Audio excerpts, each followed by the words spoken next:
जैसा मैंने पिछली वीडियो में आपको बताया था, गांधी जी कैसे स्वराज को बढ़ावा देने के लिए अपने अलग अलग तर्क दे रहे हैं। जैसे गांधी जी ने क्या किया था, आधुनिकता की आलोचना की थी। गांधी जी ने सेकंड चीज क्या बताई थी कि नैतिकता और आध्यात्मिकता पर बल दिया जाए। थर्ड चीज गांधी जी ने क्या बताई थी कि राज्य को राज्य विहीन बताया था और विकेंद्रीकरण एक रास्ता बताया था। और चौथा पॉइंट बताया था गांधी जी ने ग्रामीण विकास। अगर आपने पिछली वीडियो नहीं देखी, यानी इसका पार्ट 1 नहीं देखा, तो मैं इसका डिस्क्रिप्शन में लिंक डाल दे रहा हूँ, आप जरूर देखना उस पार्ट को, ताकि आपको पूरा चैप्टर क्लियर हो सके कि आखिरकार हिंद स्वराज में क्या था और गांधी जी ने कैसे स्वराज की स्थापना करने की बात की है।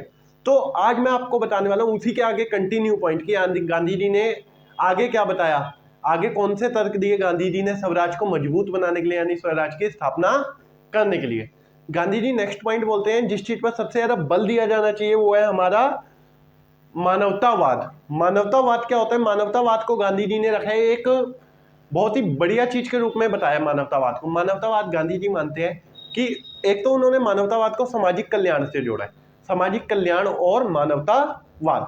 गांधी जी मानते हैं कि एक जो व्यक्ति होता है ना, व्यक्ति की कोई इंडिविजुअल खुशी नहीं होती। गांधी जी ने उपयोगितावाद को खत्म कर किस पर बात कही है? गांधी ने उपयोगितावाद को खत्म कर पूरे समाज की खुशी पर बात कही है। पूरे समाज की खुशी का मतलब ये, गांधी जी का मानना है कि एक मनुष्य कभी अकेला खुश नहीं रह सकता। मनुष्य कब खुश रहेगा? जब उसका समाज खुश होगा। यदि समाज खुश है तो उसमें रहने वाला प्रत्येक व्यक्ति खुश होगा। यानी मनुष्य की खुशी किस चीज से रिलेट करती है? पूरे तरीके से उसके समाज से। व्यक्ति को अपना सिर्फ और सिर्फ अपना हित नहीं सोचना चाहिए। गांधी जी का मानना था व्यक्ति को हमेशा समाज की खुशी देखनी चाहिए और उसी तरीके से कार्य करना चाहिए। अगर इंडिविजुअली व्यक्ति अपनी खुशी ढूंढता है तो वो क्या होता जाएगा? धीरे धीरे स्वार्थी होता जाएगा। और अगर एक व्यक्ति स्वार्थी हो गया तो वो दूसरे के अधिकार छीनेगा, और यदि वो दूसरे के अधिकार छीनता है तो स्वशासन की स्थापना तो क्या, उसकी कल्पना भी भूल जाओ तुम सब। तुम सोच ही नहीं सकते कि तुम स्वशासन की स्थापना कर सकते हो। समझे मेरा पॉइंट? कैच करो इस पॉइंट को, ढंग से समझो। अगर मानवतावाद खत्म हो जाएगा, यानी मानवता खत्म हो जाएगी, ह्यूमैनिटी खत्म हो जाएगी। अगर ह्यूमैनिटी खत्म होगी तो मानव क्या हो गया? सेल्फिश हो गया। और अगर मानव सेल्फिश हो गया तो मानव के सेल्फिश होते ही क्या होगा? पूरे तरीके से स्वशासन खत्म। यानी कोई व्यक्ति अपने हाथ में पूरे तरीके से शासन को ले लेगा, और अगर कोई व्यक्ति पूरे तरीके से अपने हाथ में शासन को ले लेता है तो कहानी वहीं पर स्वशासन की खत्म दिखाई देती है। और गांधी जी ने एक पॉइंट मैं पहले भी वीडियो में बता चुका हूं, दोबारा रिपीट कर सकता हूं। गांधी जी ने क्या बोला था कि हमें, हर एक व्यक्ति का पेट भरने के लिए बहुत कुछ है लेकिन पेटी भरने के लिए नहीं। इस लाइन को मैं बार बार इसलिए रिपीट कर रहा हूं क्योंकि गांधी जी का इस लाइन का मतलब ही ये था कि व्यक्ति को सिर्फ और सिर्फ उतने ही संसाधनों पर हक जमाना चाहिए जितने उसके जिंदगी में यूजफुल हो।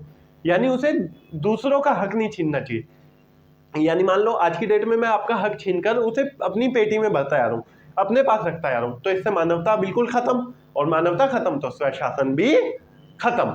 यानी कहानी यहाँ पर बिल्कुल खत्म हो जाती है।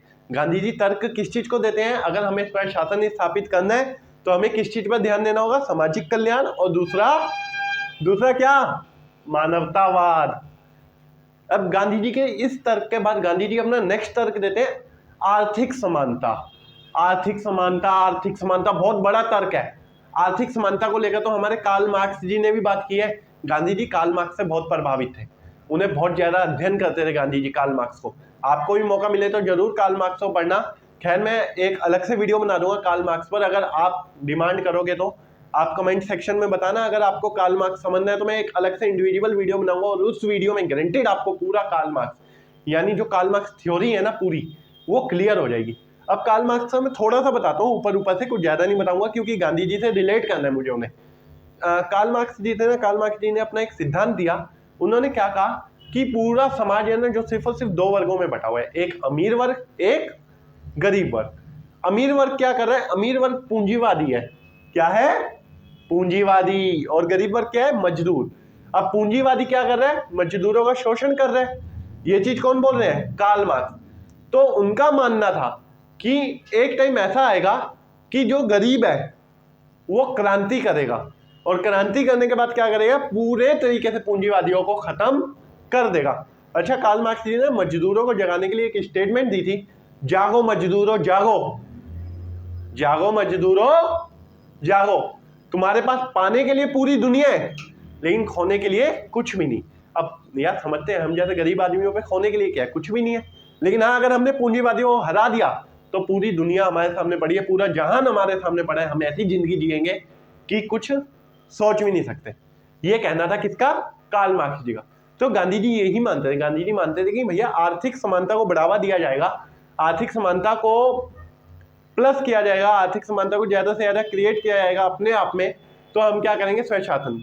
अब देखो, अगर आर्थिक समानता नहीं होती, एक वर्ग ऊंचा है, एक वर्ग ऊंचा है, दैट्स मीन एक वर्ग अमीर है। अगर वो वर्ग अमीर है तो वर्ग अमीर होने के कारण क्या होगा?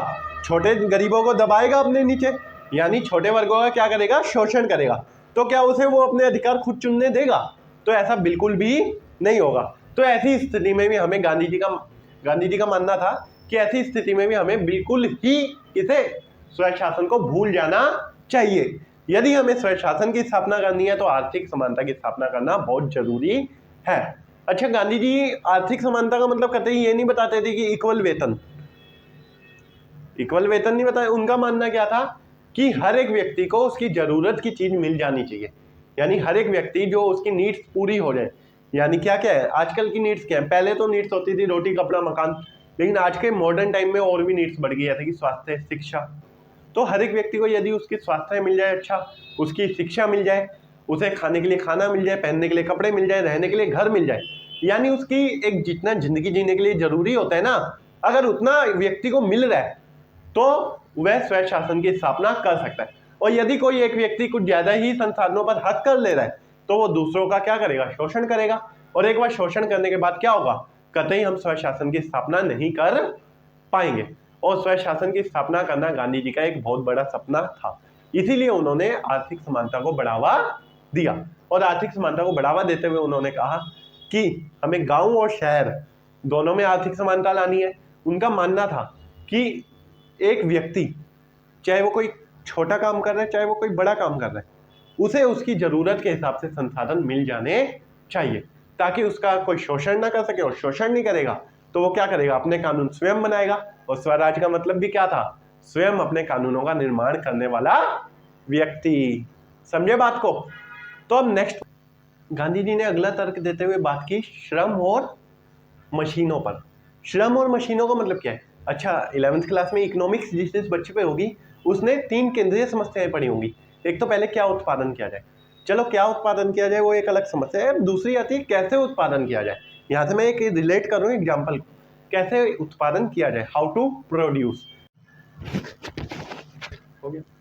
अब गांधी जी ने अपना अगला तर्क देते हुए बात की किस चीज पर?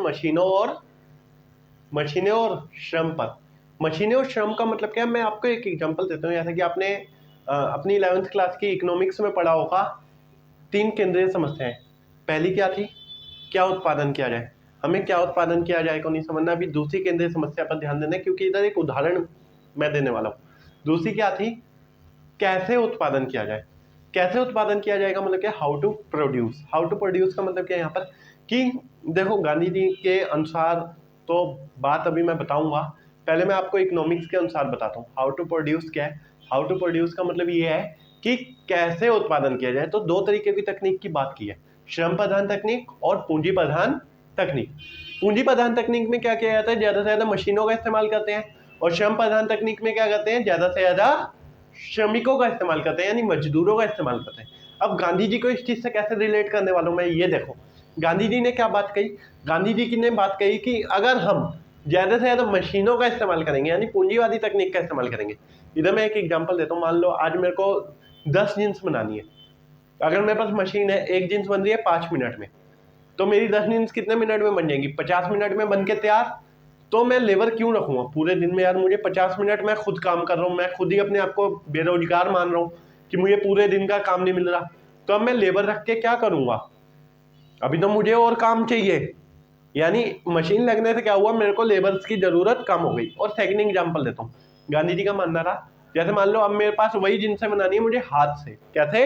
हाथ से। मेरे पास मशीन नहीं है, तो अगर मैं वो मशीन की जगह हाथ से बना रहा हूँ तो एक जींस बनाने में मुझे लग रहा है 2 घंटा, 10 जींस बनाने में 20 घंटा।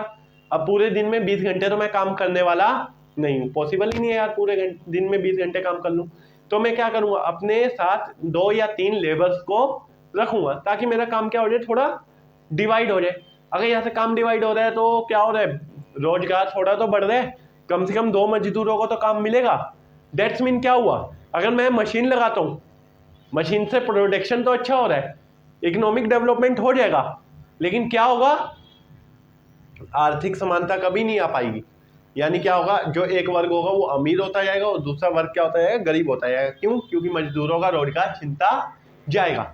ऐसे ही गांधी जी ने कोटेशन भी दी थी कि एक मशीन लगने से 100 मजदूरों के हाथ कटते हैं। 100 मजदूरों के हाथ कटने का मतलब क्या है कि 100 मजदूर बेरोजगार होते हैं, उनसे उनकी रोजी रोटी छिन जाती है।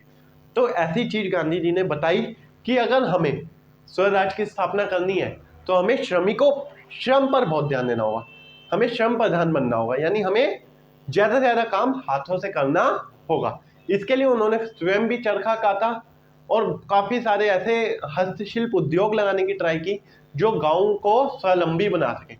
मैंने बताया ना, हर एक फैक्टर बता रहा हूं मैं यहाँ पे, धीरे धीरे हर एक पॉइंट बता रहा हूँ गांधी जी कैसे स्वशासन की स्थापना करते हैं। तो क्लियर ये पॉइंट। अब लास्ट पॉइंट है इसका, गांधी जी ने साधन बताए हैं दो। वो साधन क्या है, छोटा भीम वाले लड्डू खाओ पावर बढ़ाओ, है ना, सही बात है।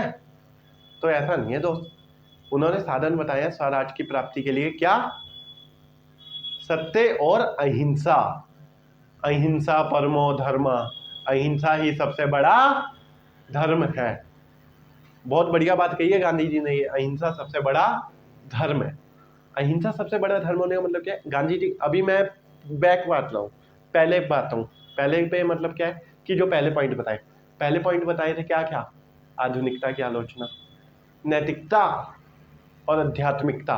गांधी जी के, जब मैं ये नैतिकता और आध्यात्मिकता समझा रहा था ना, तब मैंने एक चीज बताई थी कि गांधी जी ने एक चीज कही है, हम नैतिकता और आध्यात्मिकता की तभी स्थापना कर सकते हैं जब हम ज्यादा से ज्यादा क्या करेंगे, अहिंसा के रास्ते पर चलेंगे।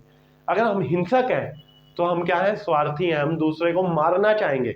लेकिन अगर हम अहिंसक हैं तो दूसरे के अधिकारों की क्या करेंगे, रक्षा करेंगे।